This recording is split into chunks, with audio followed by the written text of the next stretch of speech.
কালকে আমাদের পুগলু সোনার পৈতে ছিল, তো পৈতেটা ওদের শ্বশুরবাড়ি অনুযায়ী মানে কল্যাণের শরীতেই ওদের পৈতে দিতে হয়। তো কল্যাণের সেই মন্দিরে পৈতে হলো, তো আমরা সবাই গেলাম। তো আমাদের কালকে যেতে একটু দেরি হলো। তারপরে আমি যেমন ভিক্ষা দেবো সকাল থেকে উপোস করেছিলাম, আর আরেকটা কি ভালো যে কল্যাণেশ্বর মন্দিরে পুজোও দিতে পেলাম। কাল মন্দিরটা একটু ফাঁকা ছিল, ফাঁকা মানে কালকে অনেকেরই পৈতে ছিল, কিন্তু তাও অন্যবারে যেমন খুব পুজোর দিনে খুব সে ভিড় থাকে, সে ভিড়টা ছিল না। যাই হোক, পুজো করতে পেরেছি, এটাই অনেক।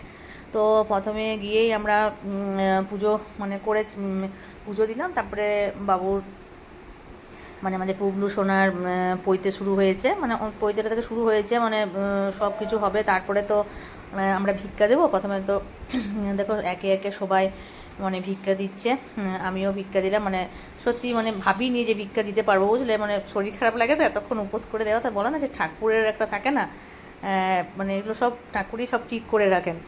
আর দেখো কল্যাণেশ্বরের মন্দিরটা, মানে মন্দিরে এইখানে ওই জায়গাটাতে মধ্যে ওই সাইডে পৈতাটা হচ্ছিল, আর সবাই ছিলাম, মানে অনেকে সবাই মানে আমরা ভিক্ষা দিয়েছি। আর শুধু আমরা ভিক্ষা দিয়ে তারপরে হয়ে গেল। তারপরে ওইখানে একটু ফটো টটো তুললাম। তারপর সবাই মিলে মানে ভিক্ষা দেওয়ার পর তারপরে একটু জল খাবো। তো সব তো জল খাবারের ব্যবস্থা বাইরে, মনে করো এবারে বাড়ি যাব, মানে যেখানে আমাদের মন্দির ফ্ল্যাটে যেখানে যাব সেখানে সব ব্যবস্থা করা আছে। তো তাও কল্যাণেশ্বরী মন্দিরে দোকানগুলো সব বলা ছিল যে যে যা খাবে, মানে খাওয়ার ব্যবস্থা এখানে করা হয়েছিল জল খাবারে।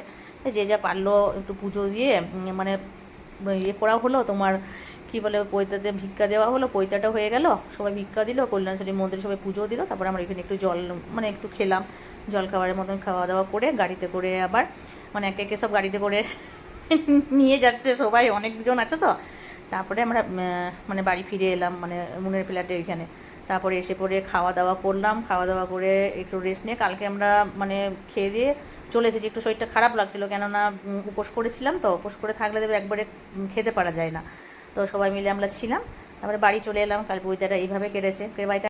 হ্যাঁ, দাঁড়াও আর একটা সিন আছে। তারপরে বাবু দেখো নেড়ামাথা করেছে, তারপরে বুবলুর সাথে একটু ফটো তুললাম। তারপর আমরা সবাই বাড়ি ফিরে এলাম। সবটা মিলে মানে খুব ভালো কালকে হয়েছে, খুব ভালো দিনটা কেটেছে। ওকে ভালো লাগলে অবশ্যই